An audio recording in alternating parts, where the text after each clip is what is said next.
Hey, everybody. This is Andrew with the We Are Rising podcast, and I have a very special guest with us.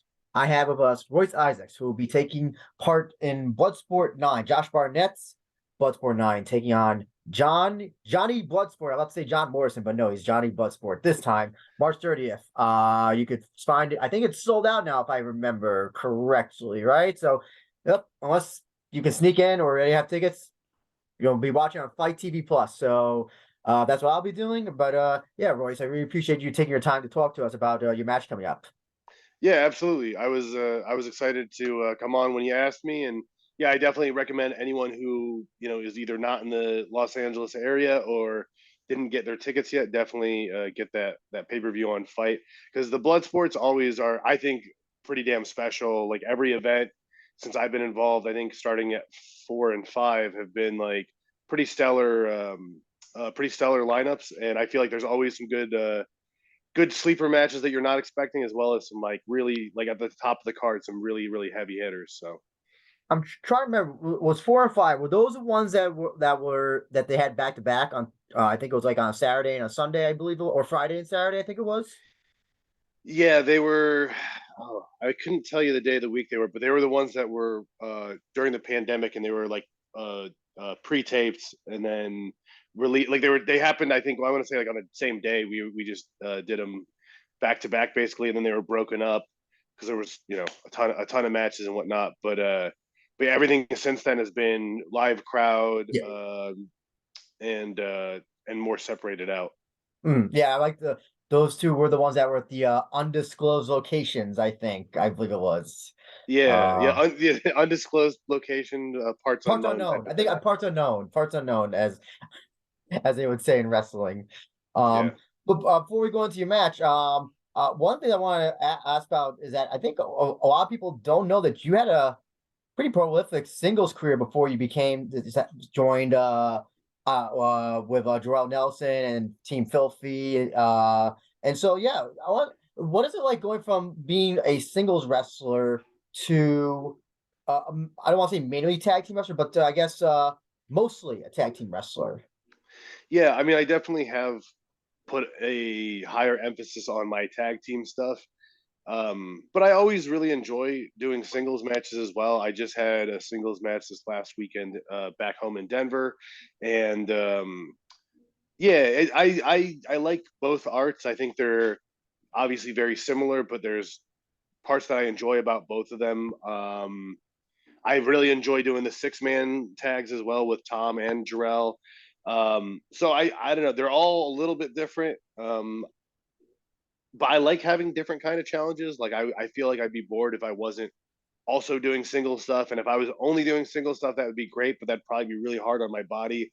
And there is something really rewarding about when you have a really good tag match and you're just like, okay, me and Jarrell are like fully in sync. We know exactly what the other one's thinking, and like everything just comes together really well. So I've always liked both arts. Like even earlier in my career, before I found like a steady tag partner, I was part of a few different tag teams, and then Jarrell just kind of, we were put together by a promoter actually, but we just like happened to turn out to be best friends, and it worked out really well. So over these last, I guess, a little over 5 years now, it's been really cool to get out there and do some really cool stuff with them. You ever think that Bloodsport should do something like that? Have like a tag team Bloodsport style type match? It would be interesting. I think the tough part would be it staying true to the blood sport style. But I mean, you see, there's like all kinds of crazy events in Russia and stuff like that. They're doing tag team MMA fighting. So I mean, never say never. I just think for now it seems like Bloodsport obviously has kind of its focus and what its bread and butter is that it does. Uh, but I would think if there was, I don't know, I'll put it this way: if there ever is a tag team match at Bloodsport, I would love for it to be myself and Jarrell versus someone. I think that would be a fun one. But I don't know. I don't necessarily think it'll ever happen. But never say never, right? Yeah. I think so whenever Bloodsport's come around, I always like to watch previous matches that a lot of the wrestlers have done. And I know I saw that you had a match in DDT quite a number of years ago. What was that experience like?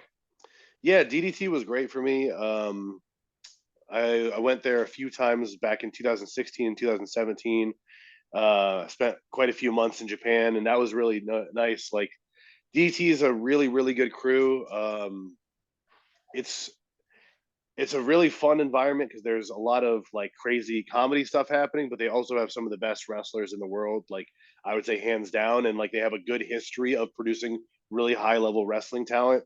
So for me, like at the time, especially, I was still definitely newer into my career and trying to figure out who Royce Isaacs was as a wrestler and all that. But I mean, yeah, I have nothing but good things to say about that crew there, and I'm really glad that they took a chance on me because at the time I was really an unproven commodity, and um, they definitely were like the first people to really like, oh, this is like a company that people really respect and look for, and they took a chance on me, and then they gave me multiple opportunities, and I had to, I mean, I think the time that I spent there was some of my most formative, like in my young career, in terms of like figuring out the stuff that I was good at, what I wasn't good at, what I could kind of excel at, like what I should focus on, and kind of finding myself. I still think it took a little bit longer to really um, figure out who exactly Royce Isaacs is, especially in ring and whatnot. But it was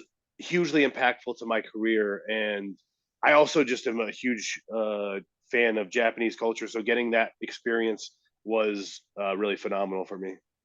Just to clarify as well, in case of anybody, so nobody gets confused, all the Japanese stuff in the back is not yours; it is your girlfriend's. I think you told me off here, Yeah, right? except for the Bushido. The Bushido is my girlfriend gave to me. It's a gift from her. Okay. But all like the Hello Kitty stuff is actually, in case anyone was wondering how big of a Hello Kitty fan I am, I'm not. But I am a fan of being a good boyfriend. So my girlfriend has quite a bit of fun art all the way around. Were you surprised when DDT kind of, well, I guess, reached out to you and was like, we want to have you on our tour, and just like kind of just like plucked you out of obscurity? You're like, what, me of all people? Well, I was sending in. Um, I had like a resume and like matches and all kinds of stuff. Like I was sending in a whole thing to, I mean, pretty much via any way possible to all the Japanese promotions that I could find. Most of them, I'm sure, were just going to some spam folder and being completely ignored, as they should be. And DC was the one that they reached back out, and originally they were like, "No, we're not really interested, but thank you." And then I think someone got injured before they were doing this Grand Prix, the DNA Grand Prix. I think someone got injured, and they were like, "Hey, we actually are interested now. Like these are the details. Would you like to come out here?" And it was like, "Yeah, duh." So definitely, I got like super lucky in terms of them kind of plucking me out of obscurity, but also it wasn't total luck in that I had been trying for it and I'd been reaching out to them, and like it's one of those things where yeah, you'll get really lucky, but sometimes you get really lucky because you put yourself in a position to get lucky. And so it ended up working out really well for me, but part of that was also because of my hard work in terms of putting myself out there, which I think a lot of people are afraid to take that step and put themselves out there. Hmm. And then, well, you wound up in New Japan, the biggest Yeah. company in all of Japan. So, yeah, when you got signed to New Japan, I mean, that must have been like that finally made it in the big time. Yeah, definitely getting to work with New Japan has been I mean, to me when I started getting really into wrestling as an adult, I watched it as a kid, but like when I started getting back into it and into it as a participant and as an older individual, I New Japan was like always like, oh wow, this is I get why they called it like king of sport. I get why it was regarded so highly. So to get to work with them over these last few years has been definitely like it's been the best time of my career. It's been the most successful that I've been, and yeah, I love working with New Japan. They're top class for a reason. And before we go on to Bloodsport, we do have a question from a Japanese fan who Mm. has a podcast in Japan called Pro Wrestler Things. Kuni Saito, the host of that podcast, wants to know, when are you coming to Japan next? I can't say with certainty at the moment. There is something in the works for later this year that hopefully I'm not. I can't really spill any beans on. We'll see. I always would rather under promise and over deliver. So I guess all I can say is I should be back this year. I don't know exactly when, and I can't really give a lot of details. But that is like the goal. Honestly, I would like to be there as much as possible. Being there last year for the G1 tour was amazing. Like I feel like I learned a lot and had some amazing experiences I'll never forget. But it's not all the way up to me in terms of when I'll go back. So hopefully before too long. And I appreciate the question, and hopefully it makes me happy when I hear people like that still curious, or I get like a tweet or someone hit me up on Instagram or something asking about when I'm coming back or asking me to come back, because I really do want to be in Japan coming up here. So we'll see. I know he's a big fan of Team Filthy, so I think he wants to see not just you, but all the Team Filthy members come by Japan. So hopefully this year. Hopefully this year. But Bloodsport, you return to Bloodsport, taking on Johnny Bloodsport, John Morrison, John Hennigan, whatever name you want to call him. This is quite a stylistic clash, I think. Totally opposites. You two, yeah. If you're on this side, he's on this side in terms of styles. And what do you think about Mr. Bloodsport as a wrestler? Yeah, I mean, he's got a big name, and obviously I have to respect his athletic ability. I think to a degree, this is like very much like a style versus substance kind of matchup, or like if anyone's seen Never Back Down, the part where the capoeira guy is doing all these flips around and one right to the jaw.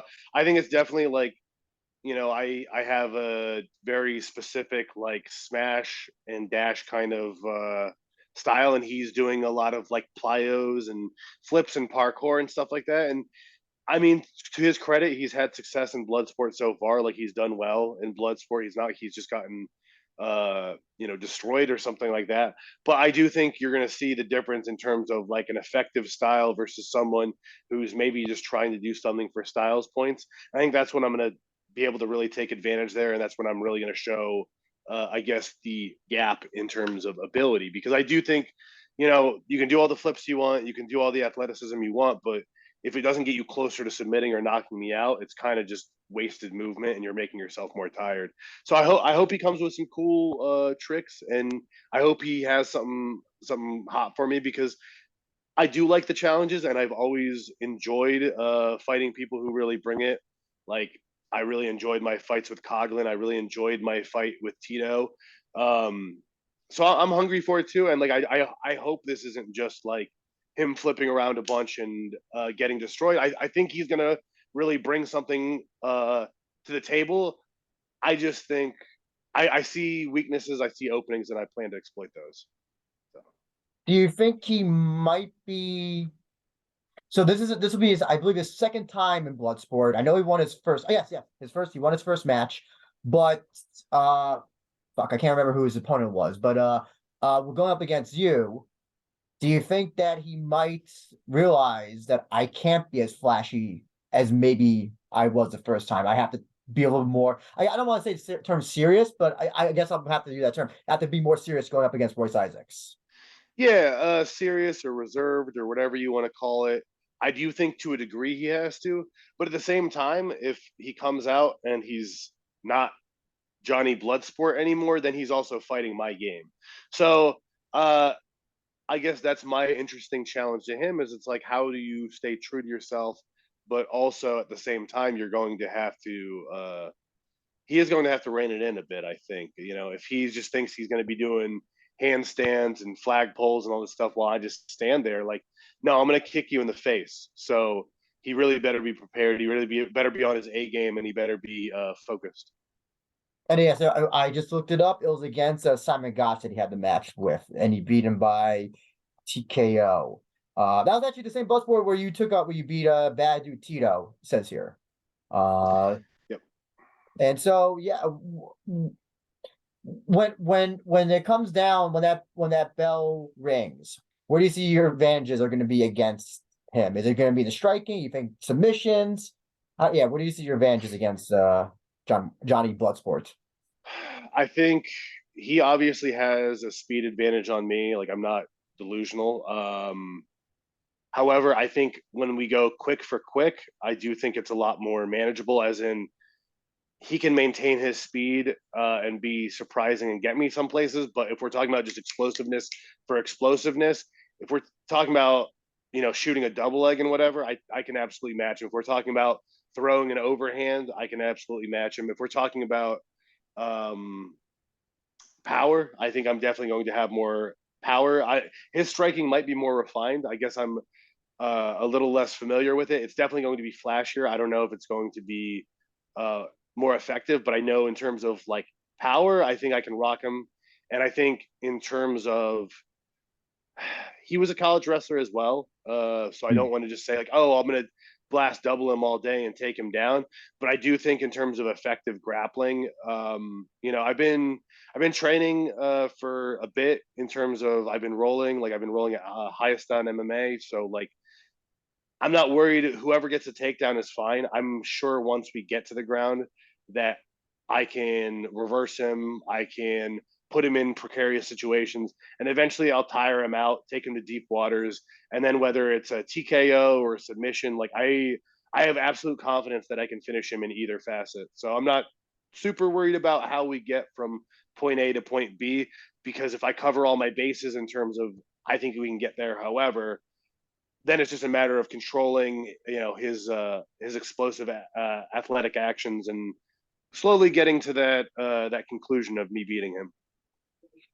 And how is that? I don't know how long you've been doing MMA training, but like you said, you have college wrestling experience, which I know that that training is excruciating. Yeah. So, but how long have you been doing MMA training? Um, so I started at highest on at the end of last year, but I've been training a little bit on and off under Josh basically since the pandemic started. So like I don't know. I guess only like a few months of really hard, consistent training, but there was some times during the pandemic where I was fairly good with it. I'd be in there 3-4 days a week and whatnot, and so I think I have like a decent base, and my wrestling definitely helps me in terms of like I don't know. I don't want to talk myself up like oh my god I just like figured it out so quickly because I'm 34 years old, but like I do think that I roll with people that have a much higher experience level than myself, and I feel generally fairly comfortable. There's always someone in the room that's better than you, especially when you're at a really good a really good grappling academy, I should say. But when it comes to especially pro wrestlers, there's not too many people that I would be worried about spending time with on the mat. Would you say that Johnny Bloodsport is one of those people? Yeah, Johnny Bloodsport is not someone that of course I'm respecting his ability and I'm not acting like he can't bring anything to the table. He might submit me. I don't know. It's the game and sometimes you get caught, but he's not someone that keeps me up at night worried about if he's going to pull a flying armbar on me or something like that. Like he's a tough competitor. He's an athlete and I respect him, but yeah, he's going to learn all about Royce Isaacs. I also wanted to ask about, I don't know if you saw his reply or quote tweet when I initially put this out, that you're going to be on the show. He said, I guess you could say a little bit of trash talk. I don't know if you happen to see it by any chance? I'm pretty sure I did. I don't remember exactly. Was that the one he said something about like magic or something stupid? No, not about magic. I mean, I'm happy to read it to you as long as you don't get Please, mad at me please for repeating his read it words. out. No, I won't blame the messenger. What do you say? Okay, he quote tweeted the announcement that you're gonna be on the show. He said, "How hard did at Royce Isaacs get hit in the head before he accepted this match? I need to know because I'm planning on smashing him twice that hard on March 30th at Bloodsport." And he has the sunglasses emoji thing. So I wanted to give you a chance to respond to his trash talk, because I think it's only fair if you respond to what he's saying. Yeah, I mean, hey, all props to him. Like, I appreciate him trying to build the match. I'm not like really gonna take that super personally because you know, uh, he's gonna have to see. Like, in terms of Bloodsport, I get it. He's the big name. Everyone knows who Morrison is. Everyone knows who Johnny insert gimmick name is. He's earned that right. Like he's had a legendary career in terms of Tough Enough, WWE, Lucha Underground, Impact, Bloodsport now being here. But the fact is, he is like, I've competed in Bloodsport more often. I am like, he's in my territory. He's in my house. So, hey, talk all the shit you want. March 30th, we're going to be in the Bloodsport arena, and it's just going to be me and him. And he can say how bad he's going to smash me, and he's going to, he must have brain damage. And, but like the fact of the matter is, when he's on bottom and I'm raining down elbows, he's going to have a real conversation with himself. He's going to have to go, do I have what it takes in me to reverse this position, to get myself out of this position? Am I gonna leave my arm out there? Am I gonna just kind of, not gonna give up, but leave it out there a little too long and let him take it? Am I gonna just turtle up and let him keep pounding on me, and I guess just kind of accept that I get TKO'd? Like, you can say whatever you want before the match, but there are going to be moments during that match where he's going to have to ask himself if he has what it takes, if he has enough. All the Twitter followers liking and retweeting, and oh yeah, Johnny, you got him. None of them are going to matter. They could be all it could be at the Ukrainian Cultural Center. Every single person in there is a Johnny Morrison fan. Come on, Johnny, come on, Johnny. None of that's going to be me mattering, because when I'm just raining down blows on your skull, and that's the only thing you can hear, you can't hear any of the cheers or the boos or the jeers or any of that. You're going to have to be honest with yourself, and you're going to have to ask if you really want it and if you're really ready for what Royce Isaacs is bringing. And I don't think he is. Is the Bloodsport environment kind of, would you say it's one of your favorite atmospheres to wrestle in, or is there another particular type of atmosphere? Because you wrestled in no crowds, you wrestled with crowds, you wrestled with crowds that just clap, and you wrestled, all types of crowds. Where would you say that the Bloodsport atmosphere ranks? I like Bloodsport a lot because I think it's a good mixture of fans who want like crazy violent, like limb attacks and knockouts and all this gnarly stuff, and then fans who are really connoisseurs of the sport and care about like the intricacies of the grappling and the technique. So I really like the Bloodsport environment a lot. I'd have it up there. Mm-hmm. And by the way, as well, very happy to hear that Japan also allowing people to cheer. So hopefully when you get back, you can actually go into a crowd that will actually be able to cheer for you, and not just do all that or the whatever things that they had. I appreciated all the clapping. I appreciated how loud the fans got for me and Filthy Tom over there. But yeah, it will be nice to actually have fans that can, without breaking any rules, like you would know that you really did something good over there during the tour when you got someone to audibly, and like you're like, oh, got you to break the rules. That means you really liked what I did. But it'll be nice to have them actually be able to do it. I think when I forgot who Filthy wrestled on when I think it was at the Osaka show. I think that's when it was at the Osaka show where they kind of were breaking the rules there. I think it was. I'm trying to remember. I think because Osaka usually breaks the rules when it comes to they were always cheering even though they were told not to. So I think that was like the one time you guys were able to get away with it get a real true reaction. Actually, curious to know as well. Are you wrestling any other shows at WrestleMania week at that time? Yeah, so I also have the very next day. Prestige is at the Globe Theater. They have their show, and it's me, Jarrell, Filthy Tom, and a 6-man against the Time Splitters. So Alex Shelley, and Kushida, and Ultimo Dragon is their third. So it'll be a big 6-man tag for Prestige. I think it's like the main event of the show at the Globe. So that should be sick. I'm super pumped for that. And then on that Sunday, I have Mitzvah Mania. It's an all Jewish wrestler show, and it's me and Jack Cartwheel. So that should be a sick one as well. Okay. Are all the wrestlers Jewish on that as well? Yeah, everyone except for Billy Starks is on it. She's the champion of the promotion, so she's allowed to. Yeah, and she still has time to convert. She has a few weeks. I was gonna say Cartwheel. I don't know. That doesn't sound. Where is that? Is that Germanic? Is that Austrian? I'm trying to think what where that Sephardic maybe. Maybe it's one of those weird Sephardic names. Cartwheel. I don't remember. I don't think Jack's real name is actually not Cartwheel. Sorry to break the break the fourth wall there, but Oh no. I'm pretty sure Cartwheel is not his traditional Jewish name. Cartwheel Stein or Cartwheelberg, maybe. Cartwheel Stein. Yeah, Cartwheel Stein. Um. So any other shows that that you can plug for that week as well? There's one other one, but the details aren't really out on it, so I don't think I can talk about it. But it'll. So I'll have 4 shows Mania week, which is pretty good. It's some of these people come into town and do like 13 shows, and I'm like, that's a little bit much for me. But I think they're all good matches. They're all big shows, so I would rather do quality over quantity. It's enough of quantity that I'm happy, so I'm good. Oh, yeah, when WrestleMania weekend happened here in what was it? I think it was 2019.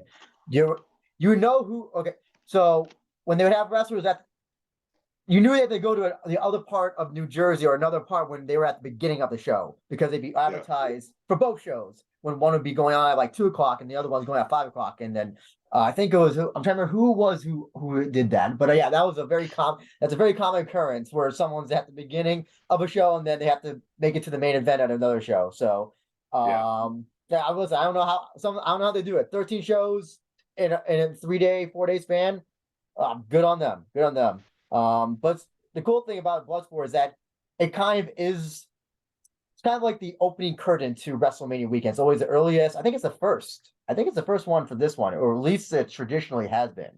So I like how it sets the tone for the rest of the weekend. I'm actually curious to know as well, any other matches that you are going to be paying attention to at Bloodsport 9? Yeah, I'm very intrigued by Bad Dude Tito and Jeff Cobb. I think that's gonna be another one that'll be like a slobber knocker, like kind of like that's Tito's kind of chance that I like me with Johnny is a big chance for me because that's someone with a bigger name that's more well known. And I think same thing for Tito. That's Cobb is obviously more established and well known, and that's a good chance for him to kind of show what he's got. And I think he'll like Tito tends to really excel in those big opportunities. So I'm excited for him. He's someone that I've been a little bit of a rival with, but I would say also I just have a deep respect for him. So I'm also glad to see him get big opportunities like that he deserves.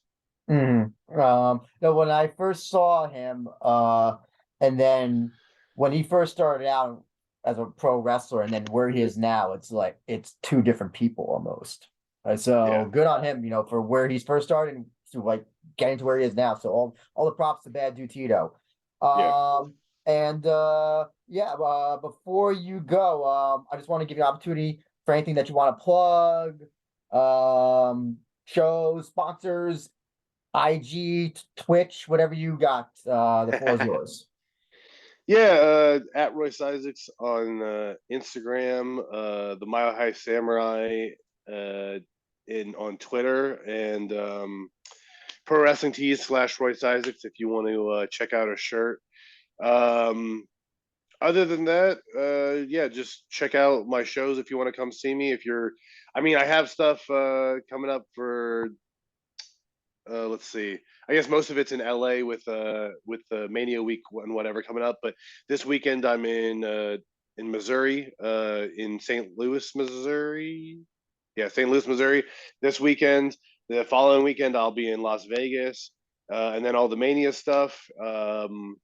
And then I'll be like the first week in April. I'll be San Fran, Denver, and then back in Burbank for a show. So like I'm all over the place.